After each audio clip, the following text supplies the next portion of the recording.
Alright, let's dive a bit deeper into how it all started. The day I met Tom wasn't anything special, at least it didn't start that way. Just me, trying to break free from the grind with a bike ride. Then, bang, my chain decides to call it quits right in the middle of nowhere. Picture this, me, stranded, with my bike flipped upside down, hands covered in grease, and not a clue on how to fix it. That's when Tom showed up. "Looks like you could use a hand," he said, rolling up on his bike, a grin plastered on his face. He had that look of someone who's seen his fair share of bike troubles. I sighed. Yeah, this isn't exactly my forte. I was hoping to enjoy a peaceful ride, not a mechanic's lesson. Tom chuckled as he dismounted. Well, life's got a funny way of throwing lessons at us. Let's see what we got here. He knelt beside the bike, his hands moving confidently over the parts. I couldn't help but notice how at ease he seemed, like this was just another day in the park for him. "Chains come off, and you've got a bit of a mess here," Tom observed, glancing up at me. "You ride often?" "Trying to," I replied, folding my arms. "But it seems like my bike's got other plans." "Here, hold this," he said, handing me a tool I couldn't name if my life depended on it. We worked together, or more accurately, he worked while I handed him tools, following his instructions. "You're not from around here, are you?" he asked casually, as if we were discussing the weather. "How'd you guess?" I said, trying to sound lighthearted. I was new in town, having moved for the job. Didn't know many people, especially not helpful, bike repairing strangers. "Just a hunch. I've got a good eye for new faces." "Name's Tom." He introduced himself properly, finally getting the chain back on track. "Naomi," I replied, offering a grimy hand, which he shook without hesitation. "There, all done. She should ride smoothly now. Just try to avoid any more adventures today," Tom said, standing up and wiping his hands on his jeans. I couldn't help but laugh. "I'll try, but no promises." "Thanks a lot, Tom." I was pretty much stranded. "Anytime, Naomi. If you ever need a riding partner or another lesson in bike mechanics, you know who to call," he said with a wink. His casual confidence was disarming. Not in a bad way, though.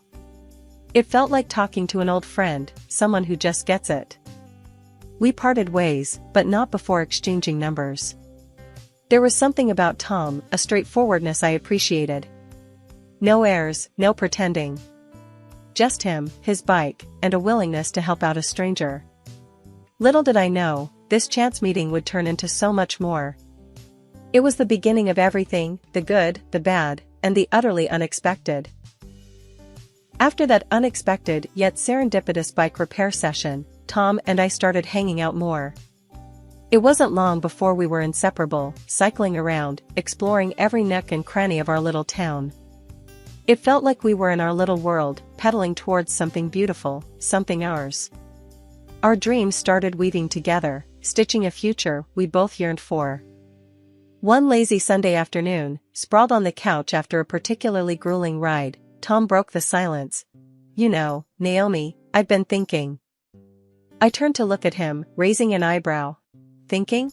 That sounds dangerous." He chuckled, that easy, infectious laugh of his filling the room. "Yeah, well, hear me out. We've been doing this." He gestured vaguely around. "This whole thing. It's great, but I've been thinking about what's next." I sat up, intrigued. "What's next? Like, more biking trails? Or trying out those tandem bikes?" I joked, but I could tell he was onto something bigger. "No, not exactly. I mean, yes to more trails, but I was thinking more along the lines of, us. Our future. Maybe it's time we started thinking about settling down? You know, find a place that's ours, build a life together." His words hit me like a gentle wave, unexpected yet refreshing. "Settling down, huh?" I mused, letting the idea swirl around in my mind. "I like the sound of that. But, we've got to think big, Tom. If we're doing this, I want us to dream big. A house, yes, but not just any house. Somewhere we can really call home, where we can maybe start a family? Tom's eyes lit up, his hand finding mine, squeezing it gently. Exactly. I was hoping you'd say that. I've been looking at places, nothing concrete, just daydreaming, I guess. There's this one spot, it's a bit out of the way, but the view, Naomi, it's like something out of a dream.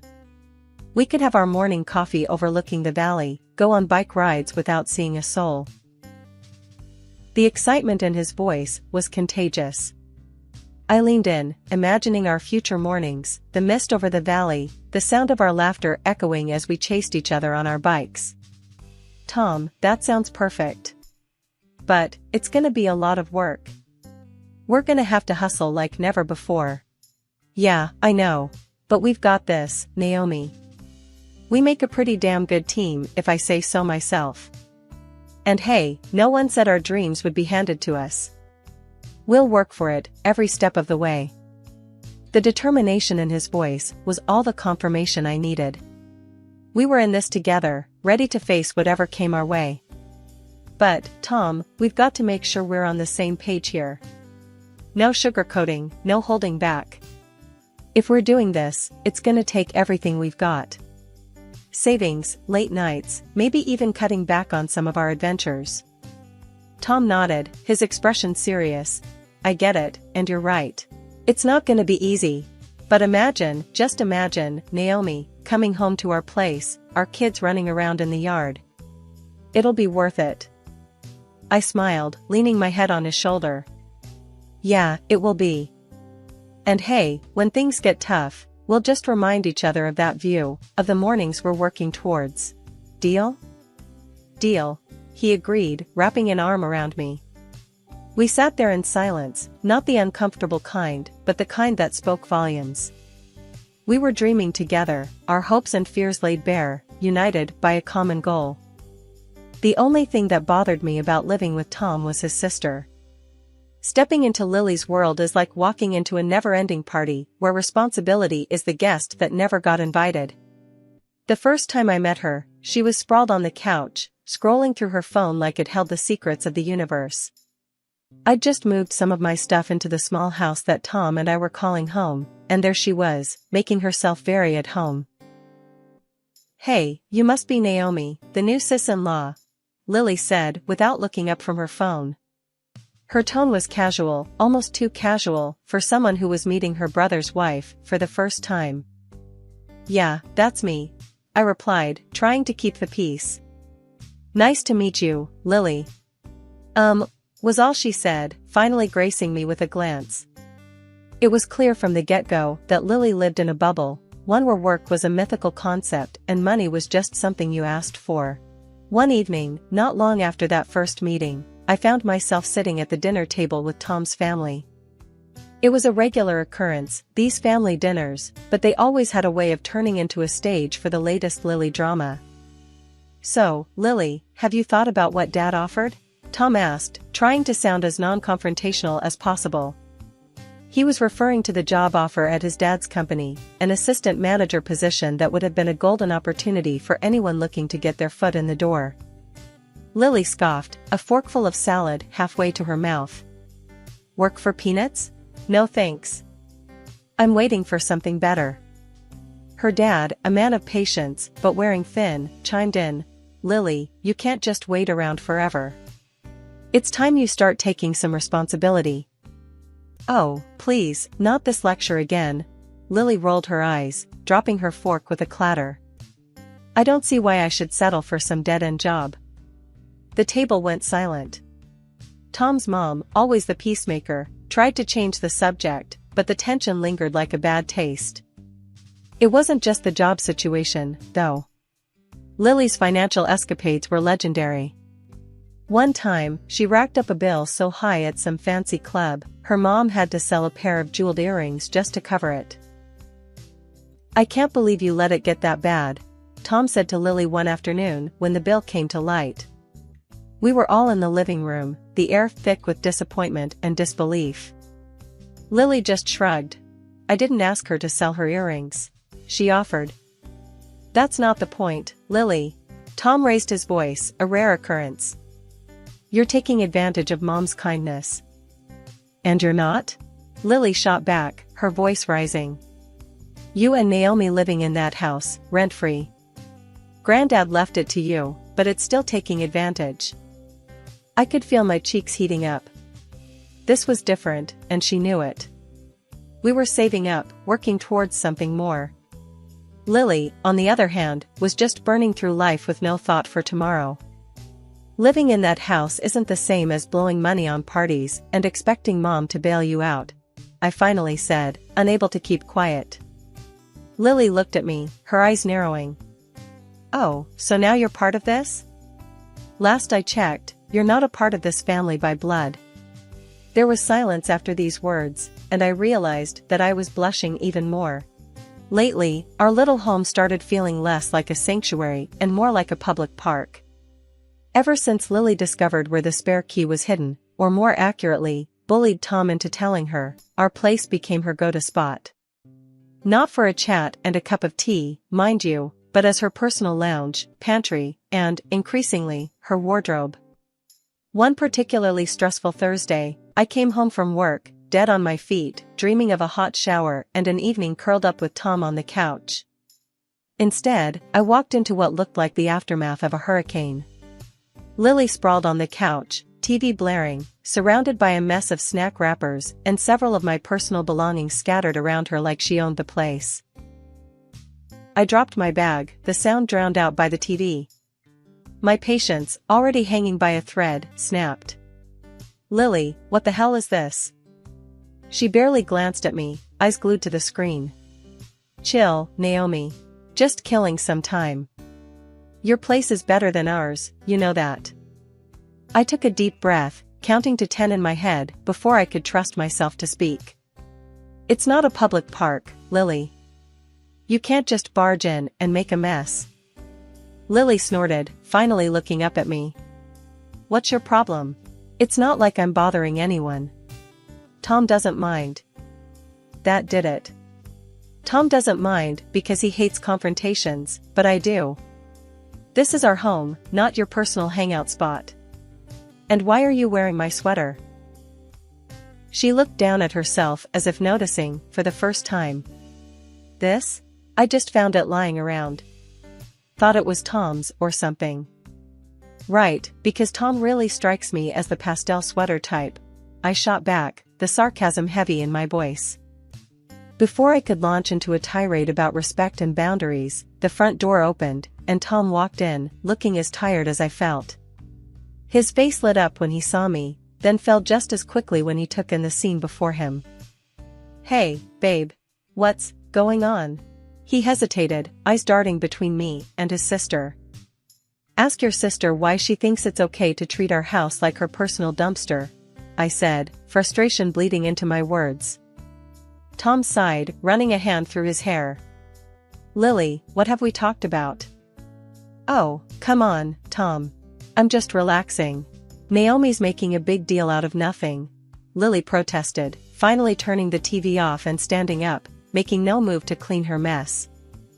Tom looked at me, then at his sister, a silent battle of wills playing out. Lily, you gotta respect our space. And Naomi's stuff. It's not cool to just take things without asking. Lily rolled her eyes, muttering something under her breath before grabbing her bag. Fine, I'm out.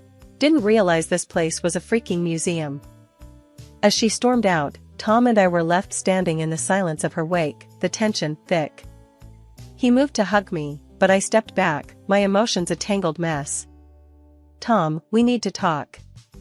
This can't keep happening. It's not just about your sister using our place like a hotel. It's about respect, and right now, I'm feeling a total lack of it. Tom's face fell, and he nodded, understanding the seriousness of the situation. You're right. I'll talk to her, Naomi. I promise. We'll set some boundaries. I don't want you feeling like this in our own home. The rest of the evening was spent in quiet contemplation, both of us knowing that a conversation with Lily was just a temporary fix. The real challenge was ensuring she understood the meaning of boundaries and respect. That fateful day I caught Lily red-handed, rifling through my personal belongings, marked a turning point. There she was, in my bedroom, drawers open, my stuff scattered all around her. My jaw dropped. "What in the world do you think you're doing?" I demanded, my voice echoing off the walls. Lily, nonchalant, barely glanced up. "Just borrowing a few things. No big deal," she shrugged, as if she was doing nothing out of the ordinary. "No big deal? Lily, that's my stuff. You can't just take whatever you want without asking," I shot back, feeling a mix of anger and disbelief. She smirked, looking up with a defiance that took me aback. "Come on, don't be so tight. It's not like you don't have plenty to spare," she retorted, her tone dripping with entitlement. I couldn't believe her audacity. "It's not about having plenty, Lily. It's about respect, something you clearly know nothing about," I replied, my voice rising. She rolled her eyes, stuffing a scarf of mine into her bag, and shot back. "You're making a mountain out of a molehill. Chill out." The confrontation escalated quickly, and before I knew it, Lily had stormed out, muttering insults under her breath. The aftermath left me shaken, but little did I know, it was just the beginning. The next day, Lily's mom showed up at our door, furious. Without so much as a greeting, she launched into a tirade. "How dare you accuse my daughter of stealing? You should be ashamed, hoarding all these things, while she has so little." I was taken aback. "It's not about the things. It's about the principle. She can't just barge in and take what she wants," I tried to explain, but it fell on deaf ears. "She's family, and family shares." "You're just being greedy," she accused, her words stinging like salt in a wound. The situation worsened from there. My belongings continued to disappear, only to show up on social media, proudly displayed by Lily as if she'd acquired them through honest means. My frustration grew each day, culminating in the night she decided to bring her drunken party to our doorstep. The noise was unbearable, a cacophony of laughter and shouting that pierced the quiet of our home. Tom, usually the calm one, reached his breaking point. He stormed into the living room, confronting Lily and her rowdy friends. "This is our home, not a bar. You need to leave. Now," he bellowed, the anger in his voice unmistakable. Lily, unfazed and clearly inebriated, laughed in his face. "Oh, come on. We're just having a little fun. Don't be such a killjoy," she slurred, her friends echoing her laughter. Tom's face was a mask of fury. "I'm not joking, Lily.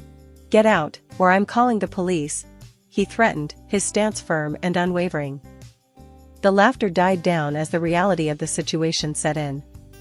With grumbles and complaints, Lily and her entourage finally vacated our home, leaving a trail of chaos in their wake. The lull lasted a couple of months, and then things took a nosedive into the bizarre. Dad, who's been a cop for as long as I can remember, decided to crash with us for a bit.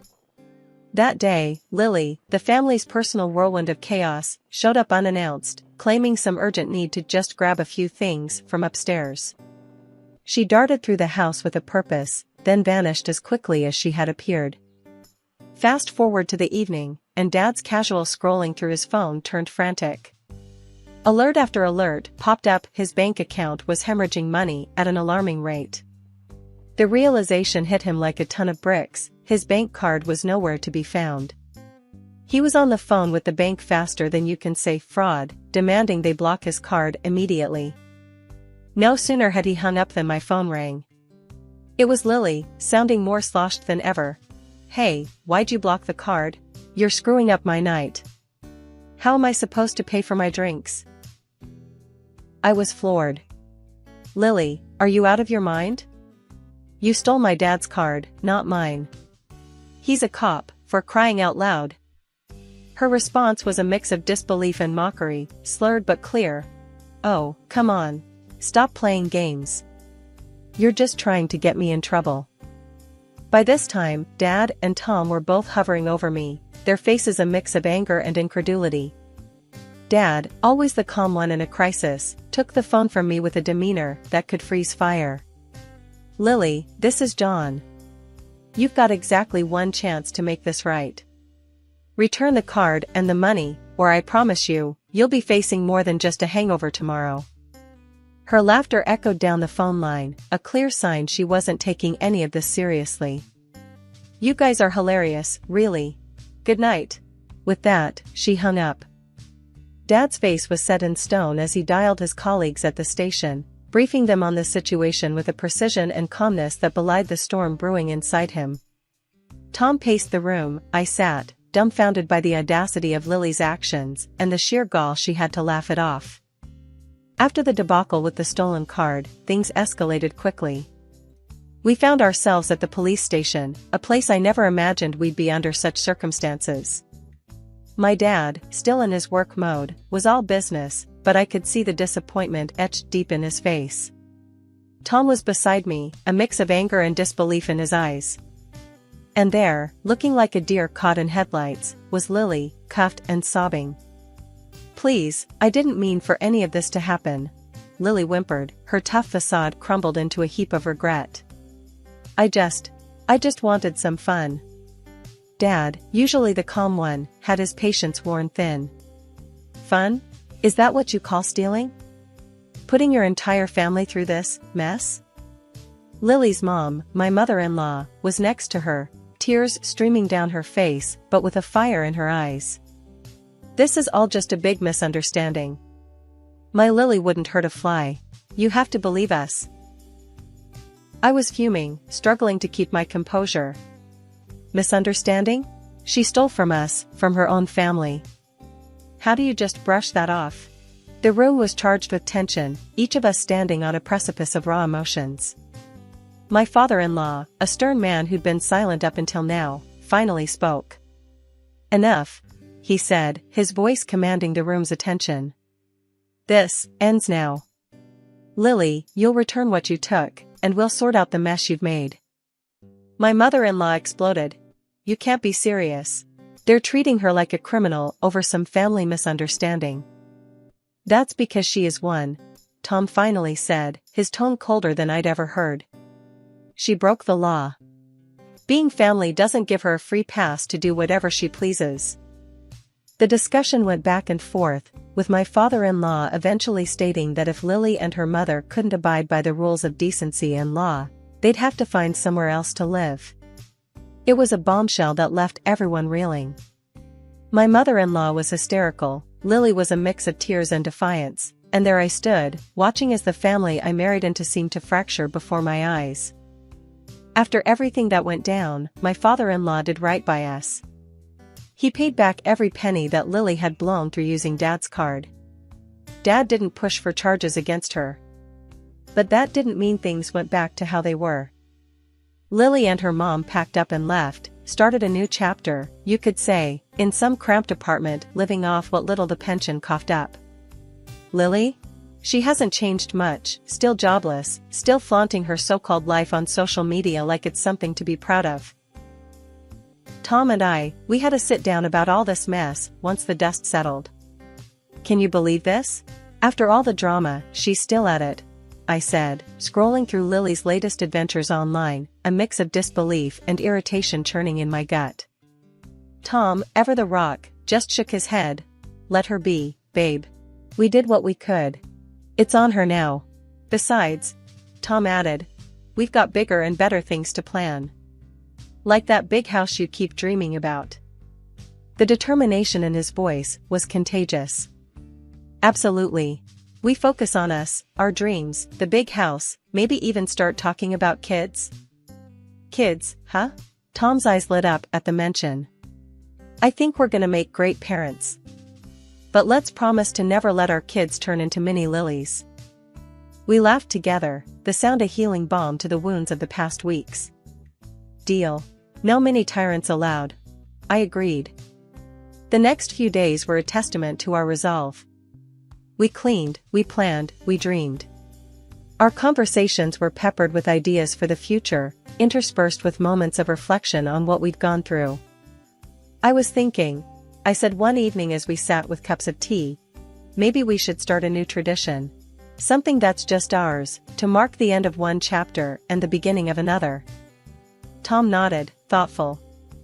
I like that. What did you have in mind? Maybe a bike ride every month. Just the two of us, exploring new places, making new memories. He grinned, squeezing my hand. I love it. It's how we started, after all. It's perfect. As for Lily and her mom, life had taken them on a different path. They faced their own challenges, grappling with the consequences of their actions. From afar, I hoped they'd find their way, learn from their mistakes, and maybe, just maybe, find their own new beginning.